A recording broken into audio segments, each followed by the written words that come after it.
안녕하세요 여러분. 1월 15일 주일 고대하남병원교회 주일 예배 드리기로 하겠습니다.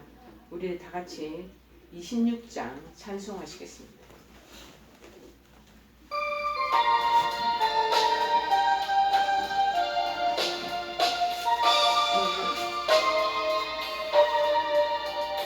구세 주를 아는 이들 찬송하고 찬송하세. 마음과 뜻과 힘 다하여 경배드리세. 주를 알지 못한 이들 주같이 인도하사 그의 피로 구속하니 찬송 부르세. 약한 사람 도움받아 시험 중에 참게 되니 모든 죄를 이기는 믿음 뿐이라. 진리 대신 우리 주는 영원토록 변함없네. 성도들아 주를 믿어 길이 섬기세. 우리 다 같이 사도신경 고백하시겠습니다.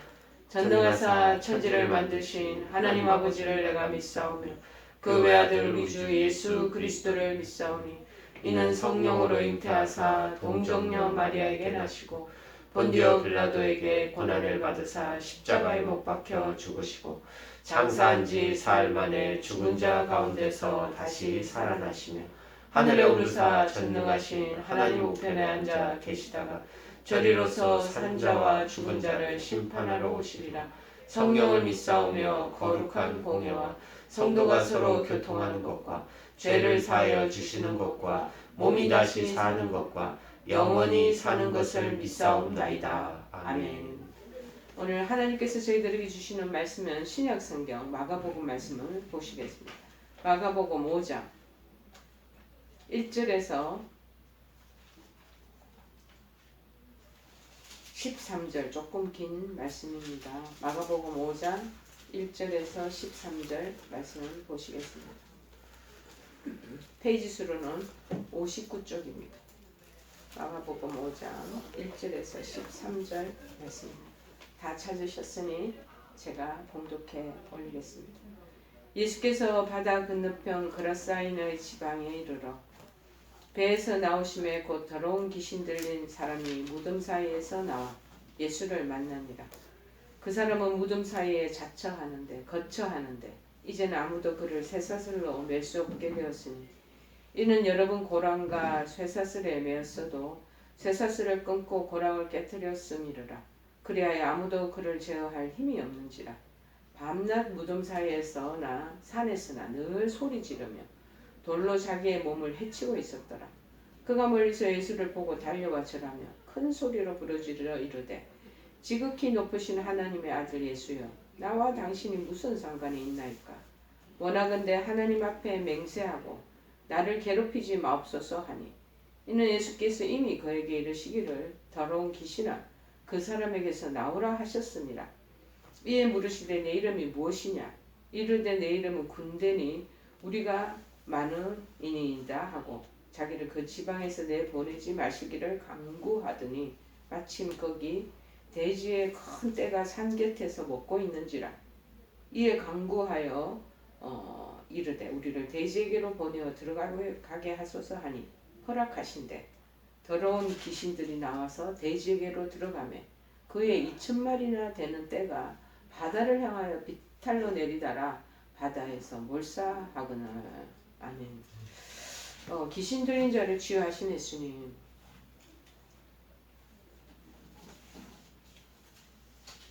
귀신 들린 자를 치유하신 예수님이라는 말씀의 제목이 되겠습니다. 이 마가복음 5장에는 이 귀신 들린 사람을 고치는 이 얘기뿐만 아니라 야이로의 딸과 예수의 옷에 손을 댄 여자에 대한 얘기도 나와 있습니다. 자, 그리고 무엇보다도 12의 헬루증을 앓았던 여인에 대한 또 얘기가 25절에서 34절에 또 나와 있고요. 이 세 가지 사건이 이 고침을 받는 그런 사건으로 나와 있습니다. 그러니까 헬루증 여인과 야이로의 딸의 사건, 그것이 연결되어서 세 가지 사건으로 마가복음 5장을 다 이렇게 장식하고 있습니다. 즉 21절에서 43절에는 먼저 야이로가 예수님을 찾아오는 얘기를 시작해서 중간에 헬루증 여인이 등장을 하고 다시 야이로의 이 얘기가 계속돼서 마무리됩니다. 이 샌드위치처럼 이렇게 다 구조가 연결되어 있어요. 자, 이상을 참조해서 5장 중에 제일 첫 번째 나오는 그라사 귀신 들린 자를 취한 내용을 우선 살펴보기로 하겠습니다. 1절에 보면은 그들은 바다 건너편 그라사인의 지방에로 갔다. 그렇게 말합니다. 마가복음에 이 그라사라고 언급된 지방이 있는데 이 지역은 당시 갈릴리 바다 동편에 있었던 10개의 그 헬라화된 도시 가운데 하나라는 거죠. 그러니까 좀 발달된 도시 중에 하나라는 거죠. 오늘날 요단 지역에 있는 제라시라는 그 지역의 그 지역의 위치가 같다는 거예요. 근데 이 지역이 갈릴리 이 바다로부터 남동쪽으로 한 47km 가량 떨어져 있대요. 만약 이 지역이라면 어떻게 귀신이 들어간 돼지떼가 이 먼 거리를 47km를 달려가 바다에 빠져 몰살할 수 있었겠는가라고 의의를 제기하는 신약학자들이 있습니다. 그런데 이 귀신 들린 사람을 고친 얘기가요, 마태복음에도 나오고 마태복음 8장에도 나오고 누가복음 8장에도 나오거든요. 그런데 마태복음의 기자인 마태는 이 그라사를 지역이라 하지 않고 가다라로 위치를 바꾼 이유가 있는 것입니다. 뭐냐면 이 가다라 역시 그라사와 더불어 이 헬라된 도시의 하나였었습니다. 그래서 그런데 이 가다라 지역은 갈릴리 바다로부터 남동쪽으로 약 8km 떨어져 있는 거예요. 그럼 아까 초창기에 47km 떨어져 있는 그라사하고는 이거 이제 우리가 비교를 해볼 때 이 돼지떼가 이 47km를 어떻게 달려갔겠습니까? 그러니까 이 마태복음에서는 마태 기자가 8km에 해당되는 이 가다라 지역을 선정해가지고 여기다가 얘기를 해놓고 설명하고 있습니다. 일부 경계서는 갈릴리 바다와 인접해 있는 그렇게 큰 먼 거리가 아니죠. 그래서 마가복음의 다른 이제 우리가 역사서를 신약의 제본들을 조사해 보면 다른 사본에는 그라사 지역을 가다라라고 수정했던 내용이 나옵니다. 아마도 이래서 그렇게 거리상으로 그라사 지역이 아니고 가다라 지역이 아닌가 그렇게 얘기를 하는 거죠. 자, 3절에서 5절에 보니까 그 사람은 무덤 사이에 살았는 거예요. 아무도 그를 묶어둘 수 없어요. 그 사람은 밤낮으로 무덤과 산에서 소리 지르고 돌로 자기 몸을 막 자해하는 거예요. 예수님이 만난 이 더러운 귀신 들린 사람은 더 이상 어찌할 수 없는 한계 상황에 아예 처해져 있지 않았나 싶습니다. 첫째, 더러운 귀신 들린 자가 사는 곳은 가장 부정한 무덤들 사이였다. 그러니까 얘기하면 공동묘지 그 사이에 살고 있었다는. 무덤은 그 당시에는 유대인들의 관습에 의하면 가장 부정한 곳이었기 때문에 더러운 귀신들이 살기에 가장 이상적인 그들의 보금자리요 거주지였다는 겁니다. 그는 살아있는 사람이었지만 죽은 사람들과 함께 있는 곳에 거처를 정했다라는 것이죠. 둘째, 우리가 이 한계 상황이 어땠냐면 귀신 들린 이 사람을 아무도 누구도 제어할 수가 없었다는 거예요. 그만큼 귀신 들리면 다른 영이 들어오면 힘이 얼마나 아무도 막 장정도 붙들어도 막 뿌리치고 힘을 제압해버리기 때문에 어찌할 수가 없다는 거예요. 그 정도로 또 거칠었다는 거예요. 이 사람을 이렇게 힘이 셌던 이유가 있었던 거예요. 그것을 사람 속에 들어간 귀신 하나나 둘이 들어간 게 아니고 군대 귀신이 들어갔다. 그 얘기가 이제 두 번째 설명에 보면은 군대 귀신이다 군대 귀신이 무엇보다도 아주 대부대가 들어가요. 귀신이 무리 떼가 들어갈 때는. 셋째, 늘 이곳에서 괴성을 지르고 와 소리 지르고 막 데시벨이 엄청 높은 소리 지르고 막 발부등을 치르고 함성 지르면서 그렇게 힘도 세죠. 그리고 또 5절에 보니까 자기 몸을 막 돌로 상처를 내면서 살았다는 거예요. 넷째, 이 귀신 들린 사람은 옷을 입지 않은 거예요. 나중에 귀신이 왜 어디서 그걸 보면 아니면은 15절에 보니까 군대 귀신 집혔던 자가 옷을 입었다. 그리고 정신을 차리고 이제 보니 제 정신이 온전해서 앉은 것을 보았다. 이 내용이 나오는. 이런 이제 묘사가 이렇게 상세하게 되어 있는 것은 마치 이 귀신 들린 이 사람이 완전 짐승처럼 살았다. 사람처럼 산 게 아니고 짐승의 짐승. 어찌 보면 간에 부대로 귀신이 들어가 있으니까 그러지 않겠습니까? 귀신 들리는 자에 대한 이와 같은 묘사를 한 것은 단순히 한 인간에 대한 묘사를 뛰어넘어 악한 영적 세력에 의해서 지배되고 있는 인간의 영적 실존을 보여주고 있는 것입니다. 이 마가복음은요, 인간의 상황을 강한 자, 인간보다 더 강한 자, 사탄에게 결박되어 있는 상황으로 지금 말하고 있는 거예요. 그렇게 인간은 강한 자 사탄의 힘에 눌리면 지배를 당하면 휘둘림을 당하면 꼼짝달싹 못해요. 얼마 전에 제가 상담하는 한 분도 귀신에 들려가지고 그래서 자기도 모르게 쉽게 얘기하면 신이 내렸다 라고 자기도 모르게 안에서 배가 꿈틀꿈틀거리고 입에서 막 희한한 소리가 나오고 그렇다는 거죠. 자, 그거는 뭐 군대 귀신은 아니면 장난질하는 각종 그런 귀신 중에 한 귀신이 들어온 것이 아닌가 그런 마음이 들었습니다. 자, 그런데 강한 자보다 이 사탄이 강하면 이 사탄보다 더 강한 자가 어디 있냐면은 마가복음 1장 7절에 보니까 그 내용이 나오죠. 그가 전파에 이르되 나보다 능력 많으신 이가 왔다. 누구냐? 사탄을 결박할 수 있는 예수 그리스도를 얘기할 수가 있겠습니다. 3장 27절에 말씀이 연결되어 있는 것이 또 여기도 이제 사탄이 귀신 왕으로 힘있고 들어온 상황을 얘기하는 게 나옵니다. 사람이 먼저 강한 자를 결박하지 않고는 그 강한 자의 집에 들어가 세간을 강탈하지 못하니 결박한 후에야 그 집을 강탈하리. 그러니까 사탄을 결박할 수 있는 거 유일무이한 예수님이 더 강한, 사탄도 강한, 귀신도 강하지만 예수님은 더 능력적으로 더 강하신 분이라는 거. 자, 6절에서 8절을 설명하는 걸 보면 그가 멀리서 예수님 보고 달려가 절한다. 왜냐하면 예수님께서 그에게 들어온 귀신아 그 사람에게서 나오라고 말씀하셨기 때문인 것입니다.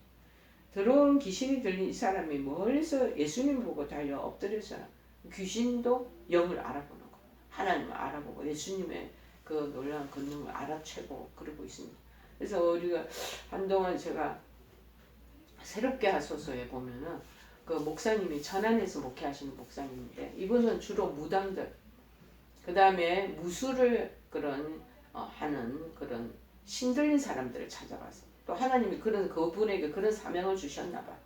그런 사람 찾아가 복음을 전하고 그 사람을 개종시키는 일에 쓰임받는 그 역할을 하시는 목사님이시더라고요.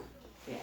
그런데 마가복음에 나오는 귀신들은 예수님이 어떤 분임을 알고 있었고 그분의 권위를 다 눈치채고 인정을 하는 거예요. 그렇지만 예수님은 귀신을 매우 엄하게 다스리고 있습니다. 왜냐하면 귀신과 예수님의 만남은 어쩌면 영적 우주적인 투쟁이기 때문이라는 것입니다. 그래서 귀신들이 괴롭히지 마소서 하고 요청할 때 이 괴롭히지에 사용되는 헬라가 바사니조라고 얘기를 합니다. 그러니까는 마가복음에서 두 차례나 계속 나오는 거예요. 5장 7절에도 나오고 지금 큰 소리로 부르시죠. 지극히 높으신 하나님을 아들 예수여 나와 당신이 무슨 상관이 있습니까? 원하건대 하나님 앞에 맹세하고 나를 괴롭히지 마소서. 자기네들 입장에서 귀신의 입장에서 보면은 자기네들을 괴롭히는 그런 영적인 큰 존재라는 것을 그들이 얘기하는 거예요. 그리고 6장 48절에도 똑같이 그렇게 괴롭히지 말라는 그 내용이 언급되고 있습니다. 여러분, 바람이 거스름으로 세자들이 힘겹게 노젓는 것을 보시고 밤 자경쯤에 바다 위로 건너서 그들에게 오사 지나가려고 하심이 제자들이 그가 바다 위로 걸어오신 보고 유령인가 하고 그렇게 얘기하는 내용이 나오는데 이 다 뭐 귀신을 얘기하는 거예요. 여러분, 귀신들은요 최후의 심판 때 결국 하나님께 멸망을 당하게 되고 괴롭힘을 당하고 만다라는 의미도 요한계시록에 다 기록되어 있습니다. 그 마태복음에 이 마태라는 기자는 때가 이르기 전에라는 말을 첨가합니다. 그래서 이 바산이죠. 괴롭힌다가 악한 정말 세력들의 운명을 예고하는 그 괴롭힘을 주어서 그들이 쫓겨나가고 고통에 견디지 못하고 쫓겨나가는 것을 말씀하고 있는 거죠. 그래서 누가복음 8장 31절에 따르면 귀신은 무주경으로 들어가라 하지 마시기를 강구했다라고. 이 무주경은 우리가 이제 요한계시를 보면 천년왕국의 기간 동안에 사탄을 가두어 놓는 곳이라고. 사탄이 들어가는 그런 어찌 보면은 그 어떤 모여 있는 그러한 그 꼼짝달싹 못하는 그런 사탄의 정말 소굴이라고 그 모여 있는 그 교도소 같이 감옥이라고 그럴까요? 지옥의 하여튼 한 파트가 아닌가 그런 마음이 듭니다. 그렇다면 이 귀신의 요청은 예수님으로 말미암아 이 땅에 하나님 나라가 이루어지고 악의 세력이 정복됐음을 보여주는 것 아니겠습니까? 자기네들은 귀신의 입장에서는 하나님이 나타나기만 하면 그 세력에 하나님의 권능에 힘에서 자기네들은 괴롭힘을 당하고 결국에는 전부 다 구속, 결박을 당한다라는 것을 알고 있는 그런 상황이랍니다. 이 그라사 귀신 이 축출 사건을 보면은요, 가버나움 해당에서의 귀신 축출 사건과 같이 서로 연결되어 있습니다. 이 마가복음 1장에 21절, 27절에도 가버나움 해당에서 귀신이 나타나나. 지금 곳은 들어온 이 무덤 사이에 나타났는데 또 예배당에서도 나타났다. 첫째 들어온 귀신 들린 자가 등장했고 들어온 귀신이 예수님을 향해 한 말이 거의 비슷비슷합니다. 자, 가버나움 이 지역에서 나타나는 나사렛 예수여, 우리가 당신이 무슨 상관이 있습니까? 우리를 멸하러 오셨습니까? 나는 당신이 누구인지 압니다. 하나님이 거룩하신 분입니다. 하고 1장 24절에 언급한 걸로 봐서 하나님에 대해서 다 아는 거예요. 이 오늘 지금 그라사 사건도 마찬가지입니다. 지극히 높으신 하나님의 아들 예수여, 나와 당신이 무슨 상관이 있나이까? 그래서 예수님에 대한 정체성을 이 귀신의 영도 다 파악을 하고 있다는. 그리고 이제 우리가 알아놔야 될 것은 뭐냐면은 이 가버나움에 나타난 해당에 나타난 이 귀신도 주님이 다 축출한 이후에 그 축출 사건이 동네 어귀에 마을마다 사람 상간 지역에 무슨 도시마다 예수님 소문이 널리 퍼지기 시작하는. 지금도 여기서를 현재 지금 2000년이 지난 지금도 만약에 귀신 축출 사건이 일어났다면 그거 굉장히 사람들이 충격받을 일이고 그 소문들이 막 나기 시작할 것입니다. 이 같은 유사성은 예수님이 이제는 유대인을 넘어서 이방인들까지도 귀신에게서 해방시키러 온 분이라는 것을 보여주고 계시고, 하나님 나라는요 이방 지역까지도 아우르게 되는 보편적인 나라인 것을 보여주고 있다는 것입니다. 그래서 선교 지역에 나가 있는 주로 동남아 지역이나 아마존가양 지역에서 아프리카 지역에서 이 사역하시는 선교사님이나 그런 목사님들 보면은요, 이 축출기도 귀신이 그렇게 많은 거예요. 이방인 땅에도. 그래서 귀신 축출하는 사건이 일어나고 떠나가는 일들을 보면서 하나님을 받아들이고 예수 그리스도를 정말 영접하는 일들이 그렇게 많이 나타나고 있다고 합니다. 자, 그런데 차이점이 나는 거는 뭐냐? 가버나움에서의 이 귀신 축출 배경은 마가복음 1장에 나오는 거 갈릴리 바다 서편에서, 그것도 유대인들이 거룩한 장소 가운데 하나를 여기던 이 회당 거기에서 나타난 반면에 그라사는 이제 갈릴리 바다 동편에서 남동편에 가장 부정한 무덤에서 일어났던 일입니다. 9절에서 그래서 보면 이에 예수께서 물으신데 내 이름이 뭐냐? 이제 그런데 귀신 대답합니다. 내 이름 군대입니다. 숫자가 많기 때문에. 예수님께서 귀신의 이름을 물으신 이유가 뭐겠습니까? 왜냐하면 그 당시 고대 사회에서는요, 귀신의 이름을 파악하면 귀신을 제압하는 것으로 볼 수 있었기 때문에 네 이름 뭐냐? 귀신에게 다 이름이 붙어 있는 나라. 우리는 무속신앙이 보면은 이제 동자신, 그 다음에 하는 그리고 할머니 천신이 들어왔다 그러고 우리 무속에도 그런 일들이 많잖아요. 자, 그런데 왜 귀신의 이름이 당시 로마 군대 편성단인 헬라어로 레기온이라고 해요. 레기온. 이 작은 설명에 보면은 헬라어로 레기온, 로마 군대 여당 군 규모다 하고 지금 성경 밑에 아래 하단에 설명되어 있거든요. 레기온은 뭐냐?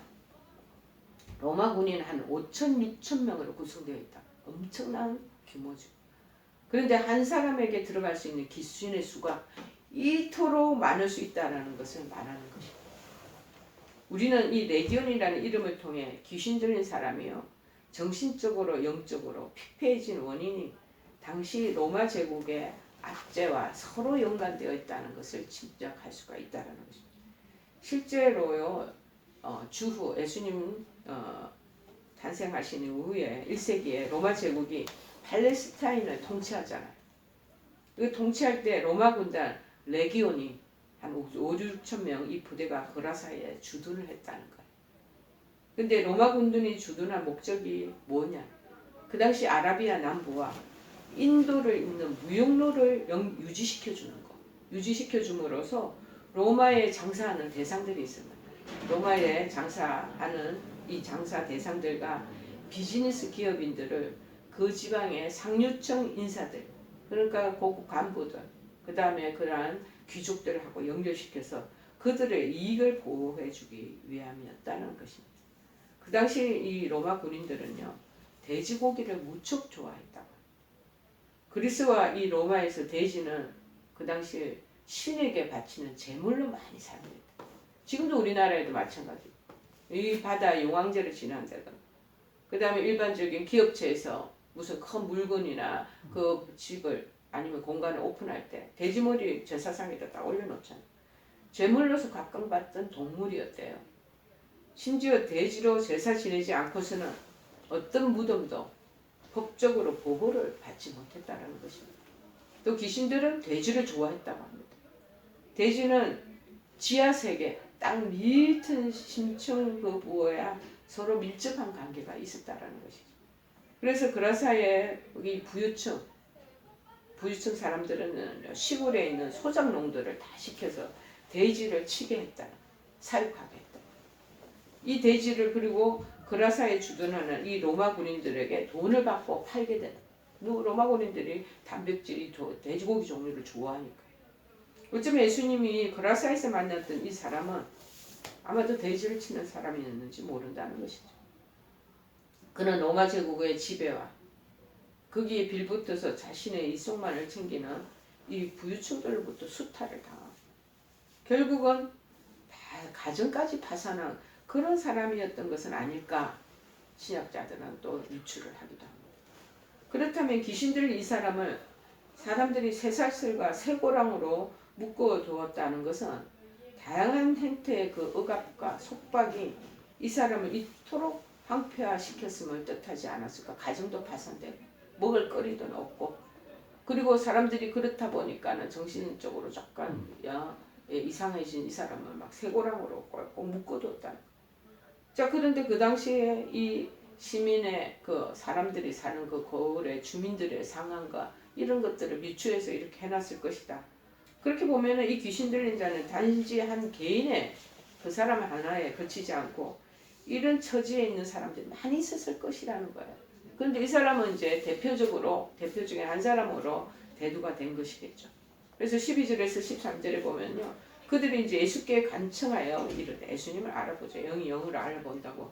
우리를 저 돼지들 속으로 보내주십시오. 그러자 2,000마리 가량 된 돼지떼가 바다로 향해 나 있는 비탈길을 달려가 바다에 빠져 죽었다. 그렇게 되어 있습니다. 귀신들이 그라사 지방을 떠나고 싶어 하지 않았죠. 하지 않았는데 아마도 자신이 거주하던 지방을 떠나면 무력화되거나 혹은 자신들이 나온 곳으로 다시 들어가고 싶은 마음이 없었기 때문이 아닌가. 그래서 예수님께 요청하기를 우리를 저 돼지들 속으로 보내주십시오. 근데 한 5, 6천 부대의 귀신이 그 안에서 그렇게 요청을 합니다. 그래서 귀신들이 돼지떼에 들어가기를 예수님은 허락하시죠. 돼지들이 들어가자 2,000마리나 되는 돼지떼가 비탈길을 막 4km 정도 떨어진 곳이라고 그랬죠. 가다라. 막 달려가서 바다에 빠져 죽는 장관이 연출이 됩니다. 왜 하필 바다에 빠졌을까? 이 마가복음에서요, 바다라는 것은 종종 악의 세력을 상징하고 있다고 합니다. 예수님께서 제자들과 함께 갈릴리 바다를 건너실 때 우리가 마가복음 4장에 보면은요, 강풍이 막 일어난 사건이 있었습니다. 예수님께서 한밤중에 또 무리를 걸으신 사건도 이 마가복음 6장에 나오는 거 다 좋은 애입니다. 요한계시록에서도 바다에서 나온 짐승이 있다. 이 짐승은 사탄을 상징한 영으로부터 권세를 받는다. 그래서 새 하늘과 새 땅이 이루어졌을 때 바다가 다시 있지 않게 되는 것이라고 요한계시록 21장 1절에 언급하고 있습니다. 여러분, 이 바다에는 지금 우리가 생각하는 평화로운 그런 바다의 의미가 아니고 그 당시에는 악이 발생할 수 있는 그런 중심부요, 근거지가 된다라는 것을 얘기하고 있습니다. 그래서 우리가 이제 낚시를 갈 때나 고기잡이 갈 때, 심지어 옛날 우리나라 어촌에 있는 사람들 용왕제 그렇게 들으잖아요. 그 왕이 그러니까 용이 있다는 거야, 바다 안에. 그래서 잘못하면 자기네들 잠식당하고 강풍을 몰아 이러면 어선이 난파가 되고 사람이 목숨을 잃게 되고 이런 일이 발생하니까 돼지머리 놓고 거기 제사 지내는 그런 풍습이 있지 않습니까? 여러분, 군대 귀신이 가장 더러운 짐승인 돼지떼에 들어가 악의 세력을 상징하는 또 바다에 빠져 죽었다는 것은 귀신들을 그들의 본고지로 돌려보냈다는 것이. 그리고 마침내 예수님께서 악의 세력을 물리쳐서 승리하셨음을 뜻하는 것입니다.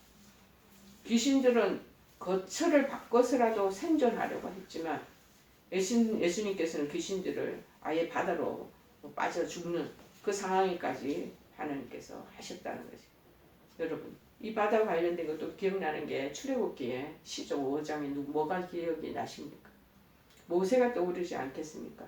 이스라엘 백성을 이끌고 홍해를 건널 때 주님은 당신의 백성을 헤아려 홍해로 달려오는 애국 군사들을 홍해가 쫙 갈라지면서 이스라엘 백성들 무사히 다 통과하기로 한 뒤 뒤에서 그냥 이스라엘 백성들을 죽이고 위에서 따라오던 애국의 군사들 전부 다 바다에 빠뜨려져서 몰살시킨 사건 기억나지 않습니까? 그렇게 해서 이제 귀신을 다 몰아내고 나고 부정한 땅이라 여겨졌던 이방 지역이 귀신 몰아내니까 점점 정화되기 시작합니다. 여러분, 1장에 나오는 가브나움의 해당이 더러운 귀신 들린 자로 인해서 부정해졌지만 예수님께서 그 사람을 치유하심으로 이 해당을 정화시킨 것처럼 예수님은 당신의 그 거룩함, 당신의 그리고 그 능력으로 한 사람을 정화시켜 가신다는 것. 그리고 이방인의 땅을 깨끗하게 하셨다는 것입니다. 그리고 또 사회적인 측면에서 보면은요, 예수님께서 많은 돼지를 희생시키시면서까지 한 사람을 치유하게 됐다는 것을 우리가 볼 수 있잖아요. 2,000마리 때의 그 당시 이 돼지가 그 한 사람 때문에 살리기 위해서 희생을 당하게 된 거잖아요. 그 당시 로마 제국의 이 폭력, 한 사람들 소작농들을 피폐시키는 그 언밸런스적인 지배력, 그런 것들을 우리가 폭력 구조의 이런 상황들을 살펴볼 수 있는 것이죠. 다시 경제적 이득에만 눈이 멀었던 지배계층에 대한 심판이라고 볼 수 있다는 것입니다. 그래서 17절에 우리가 읽지 않았지만 보면 그러자 사람들은 예수님께 그 지방에서 떠나달라고 간청합니다. 그라사의 부유층들은 시골 이 소작농들을 시켜서 돼지를 치게 하고 그렇게 해서 그 사람들이 그 착취를 했습니다. 이 돼지들을 그라사에 주둔하는 로마 군인들에게 팔아 수익을 올리게 되었다고 이미 말했습니다. 그런데 예수님 때문에 많은 돼지떼가 죽었으니까 어때요? 경제적으로 큰 손해를 보게 되고, 그러다 보면은 이 로마 군인들은 싼값으로 가성비가 좋은 돼지 고기 먹지 못하게 되잖아요. 그러니까 원망의 마음이 얼마나 많겠습니까? 그런데 예수님 능력이 있으시고 그 권위가 대단하시기 때문에 간이 손해배상을 청구할 수도 없지 않았겠나. 그렇지만 더 이상 피해를 보고 싶지 않아서 이 그라사의 부유층들이 제발 좀 이 지역 떠나십시오. 우리 다음에 또 2차 폭동, 돼지고기 폭동이 있겠습니다. 떠나주십시오 하고 간청하게 된 것이라는 거예요. 18절에서 20절에 보니까 예수께서 배에 오르실 때 귀신이 들렸던 사람이 이제 다 안에 있던 군대 귀신이 다 빠져나갔잖아요. 정신 차려진 거예요. 그랬더니 이제 온전한 정신으로 자신도 예수님과 같이 있게 해주십시오. 그렇게 간청을 합니다.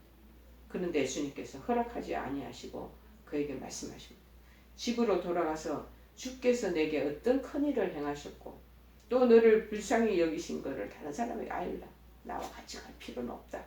너 지금 이렇게 놀라운 일들을 경험했고 귀신이 네 몸에서 빠져나갔으니 어떻게 주님이 이렇게 이 큰일을 하고 또 나를 이렇게 한 사람을 불쌍히 여기셨는가. 그거 동네 어디 사람들이 친인척들에게 얘기하고 전파하라는 거야. 그래서 그는 대가볼리로 가서 예수님께서 자기에게 행하신 일을 전파하게 되는 거죠. 그랬더니 사람들이 모두 놀라는 거예요. 예수님이 귀신을 쫓아내신 후에 귀신 들렸던 사람이 제정신 찾자 거라사 지방에 저 이제 이곳에 있기 싫습니다. 마치 귀인 대신에 예수님 오셨으니 저 따라다니시고 제 발꿈치 뒤에서 그냥 시중 드는 일이라도 맡겨 주십시오 하고 애청하지 않았겠습니까? 예수님 제자가 되겠다는 의지를 보이죠. 그런데 예수님께서 3장 14절 마가복음 3장 14절에 따르면요. 예수님께 12제자를 세우시죠. 12제자를 세우신 목적 가운데 하나는 예수님과 함께 있게 하는 것이라고 얘기하고 있습니다. 그러나 예수님은 이 귀신 들린 사람의 요청을 받아들이지 않으십니다. 오히려 집으로 돌아가라고 말씀하십니다. 그리고 주께서 내게 큰 일을 행하셨다. 그래서 주님은 하나님 아버지와 행하셨다는 것을 전하라. 그러니까 하나님의 아들 예수님은 아버지를 높이시죠. 그러나 정작 그가 전한 것은 예수님께서 자신에게 행하신 일들이라는 것입니다. 하나님 아버지께서 예수님을 통해 구원의 역사를 이루시는 것을 간접적으로 시사하고 있습니다. 또 이 귀신 들린 사람은요. 예수께서 자기가 하신 일을 전파한 것은 우리가 이 마가복음 1장 45절에 보면은 나병 환자가 예수님께 치유를 받은 후에 이 일을 많이 전파하여 널리 퍼지게 한 것이 나오잖아요. 그리고 기묻고 어눌 환자 그들도 고침 받은 후에 예수님께서 하신 일을 널리 또 전파하는 일들이 나타나고 있습니다. 이런 것과 동일해. 우리가 하나님의 놀라운 기적과 하나님 살아계심을 체험하고 치유를 받고 그 다음 문제를 해결받고 이런 사람들은요. 정말 자기가 살아있던 하나님에 대한 이 도우심, 역사하심, 나를 긍휼히 불쌍히 여기셔서 은혜를 베푸신 일들을 자꾸 전하라고 얘기를 하는 겁니다. 자, 이런 상황적인 것을 보면서 우리가 특별히 17절의 말씀을 오늘날 우리가 한번 비교를 해보도록 하겠습니다. 이 그라사 지역 사람들에게는 예수님에 의해서 치유된 귀신 들렸던 자가 보이지 않았습니다. 오직 그 당시 그라사 지역에 살던 고위층, 부유층, 지금의 우리가 얘기하면 기득권자들. 이 사람들은 자신의 경제적 손해만 눈에 보이는 거예요. 귀신 들린 사람이 피해를 받든지 어든지 상관도 없어. 자기의 경제적인 이득 취하는 것만 관심이 있는 거예요. 예수님은 한 사람 고치기 위해서 돼지 2,000마리를 지금 희생시키셨잖아요. 오늘날 돈으로 이제 사람들이 또 이걸 환산을 하니까 한 2,000마리가 한 10억 정도 그렇게 이상은 될 거라고 예측을 하고 있습니다. 한 생명이 천하보다 귀하기 때문에 이 귀신 들린 한 사람을 구하기 위해서 이 10억 되는 돈을 희생시키면서 그렇게 구해내는 거예요. 이렇듯 사랑은 낭비가 될 수 있다. 사랑하는 마음이 생겨. 그 사람을 위해서 모든 걸 고르시 다 쓰게 된다는 거. 여러분, 우리 값비싼 향유를 300데나리온이라는 향유를 예수님의 발에 부은 그 여인을 머리에 부은 그 여인을 한번 생각해 보세요. 사람들은 또 어떻게 돈의 가치를 생각하면서 막 이 비싼 이 향유, 이 지금 낭비하고 소비했다고 막 화를 내잖아. 그러나 예수님은 마가복음 14장에 뭐라고 얘기하십니까? 이 여인이 나에게 좋은 일을 했다고 오히려 칭찬하십니다. 왜 그러셨어요? 그 여인의 그 마음에 나오는 그 반로를 아시기 때문에 예수님을 가장 사랑하는 마음이 있기 때문에 행해지는 행동이라는 거예요. 이렇듯 사랑은 협의입니다. 우리가 자녀를 사랑하면요, 내가 먹고 싶은 거 다 내가 참고, 그리고 자녀의 눈높이에 맞춰서 얘 먹여주고 놀아주고 거기에 그 구색을 맞춰주잖아요. 여러분, 그거 살아가기 때문에 그런 거예요. 그 시간을 아껴서 돈을 번다면 벌 수도 있을 것이죠. 그러기에 예수님의 이 큰 사랑, 참 사랑, 저 좋은 가치를 위해서 낭비하는 것. 그 사람들은 그 돈으로 환산해서 어떻게 그렇게 낭비하느냐 하고 호통치고 그것에 그 여인을 가책을 주면서 마음에 어려움을 주지만 책망하지만 하나님은 그러지, 그냥 내버려둬봐. 도로 그 여인을 진짜 왜 그 여인이 나를 너무 사랑한다. 사랑의 마음으로 하나님의 각도가 시선이 그렇게 해석이 됐다는 것입니다. 19절에 보니까는 이제 예수님 우리를 제자로 부르시는 유행은 여러 가지, 종류가 여러 가지입니다. 집을 떠나 자신을 쫓으라고 말씀하시는 것도 있을 때도 있습니다. 제자들에게. 그런데 여기서는 너가 큰 일을 경험했으니 이제 집으로 네 돌아가, 네 고향으로 돌아가. 너가 살고 있는 그곳에서 제자로 살아라고 말씀하시고 계시는 거예요. 그러나 그 어떤 형태든지 주께서 어떻게 내게 큰 일을 행하셨는지, 그리고 또 나를 어떻게 불쌍히 여기신 것을 전파하며 살아야 한다는 것입니다. 여러분, 오늘 우리가 알아야 될 말씀의 교훈은 하나님 우리가 그 큰 사랑, 참 사랑으로 더 좋은 가치를 위해 낭비하는 것은 아무것도 아니고, 우리가 시간과 돈과 우리의 모든 노력을 다 아끼지 않고 하나님 앞에 헌신하는, 하나님 그거를 기뻐하시다. 두 번째는 뭐냐면은 전파는 있는 그 장소에서 전파. 너도 나도 은혜 받았다면 다 예수님의 제자가 되는 게 아니야. 네가 있는 그 처소에서, 네가 생활하는 그 현장에서 하나님 나에게 어떤 은혜를 베풀었는지 그거 증거하고 그거 전파하라는 것이고, 하나님 나를 어떻게 불쌍히 여기셨는가 그거를 얘기하고 다니라는. 하나님께서 예수님을 통해서 그라사 귀신 들린 자를 치유하신 것은 불쌍히 그를 여기셨기 때문이 아니겠습니까? 인생이 어떻게 이렇게 더러운 무덤에서 귀신들과 어울려서 자기 몸을 그냥 돌로 치고 소리 괴성을 지르고, 이거는 인간적으로 사는 모습이 아니죠. 그래서 한 인간의 모습으로 고귀한 사람으로 비잉으로 살게 하기 위해서 하나님께서 고쳐주신 것. 아무도 제어할 수 없어 포기했던 그 한 사람을 위해서 폭풍이 치는 바다를 건너오신 것도 바로 그 일에서 비롯된 거 아니겠습니까? 마치 우리가 이 비유를 잘 생각해 보면요, 99마리의 양을 놔두고 잃어버린 한 마리 양을 찾기 위해 나서는 목자의 심정과 같은 것이라. 이 나병 환자를 우리가 앞에 보면 고치신 내용도 나오는데 1장에 보면 이 나병 환자를 왜 치유하셨을까요? 그를 불쌍히 여기셨고 긍휼의 마음이 있으셨다. 여러분 지금 이번에 치료받고 계시죠? 하나님께서 긍휼히 여기시고 불쌍히 여기시고 치유가 일어나는 줄 믿습니다. 예수님께서 수천 명의 무리들을 가르치시고 오병이어의 기적을 행하신 것도 그들을 불쌍히 여기셨기 때문에 그렇게 하신다. 긍휼히 여기시는 하나님의 마음은 바로 하나님의 능력을 나타내게 하시고 하나님의 큰 일을 불러일으키는 원동력이 되는 것입니다.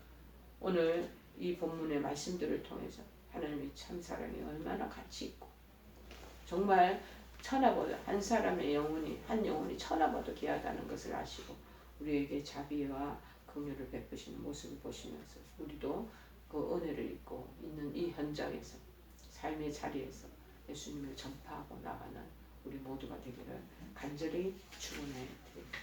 우리 찬송가 357장 찬송하시겠습니다.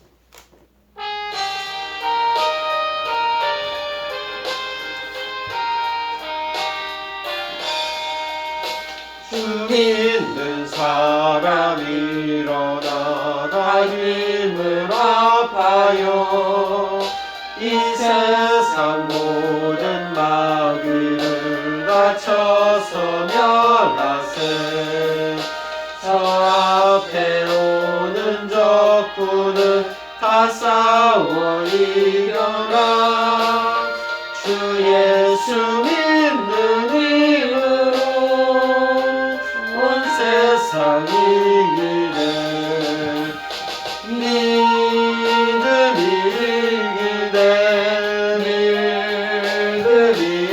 이기네 주 예수를 믿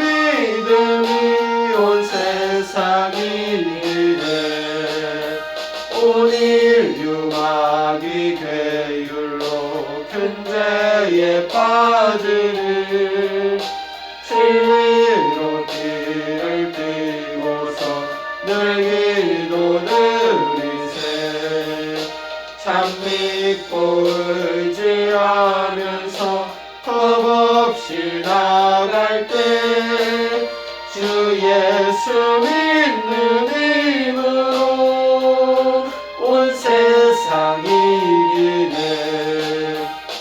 믿으리 이기네 믿으리 이기네 주 예수를 믿으니 온 세상 이기네 끝까지 인자에게 흰 옷을 입히고 또 영생 복을 주시니 참 기쁜 일일세 이 모든 세상 지나서 저 천성 가도록 주 예수 믿는 힘으로 온 세상 이기네 믿음이 이기네 믿음이 이기네 주 예수를 믿으니 온 세상 이기네. 오늘 그라사 지방에 귀신 들린 한 사람을 불쌍히 여기셔서 치료하여 주시고 그를 하나님께서 고쳐주시니 고맙고 감사를 드립니다. 지금 저희들 병원에 하나님 입원해 있는 많은 한우들도 있습니다. 아파서 오신 분들도 있고 질병에 감염되어서 오신 분들도 있습니다. 여러 가지 귀신 들린 자들로 입원되어 있는 하나님 신경정신과 사람들도 있을 것입니다. 하나님 아버지여 한 영혼을 천하보다 귀하게 여기시는 여호와 하나님 저들에게 자비를 베푸시고 긍휼을 다하여 주셔서 하나님 놀라운 은혜와 능력으로 치유의 놀라운 손길이 임하여 주기를 간절히 바라고 원합니다. 그들을 회복시켜 주시고 온전하게 하나님께서 정말 살려주셨기만을 간절히 바라고 원합니다.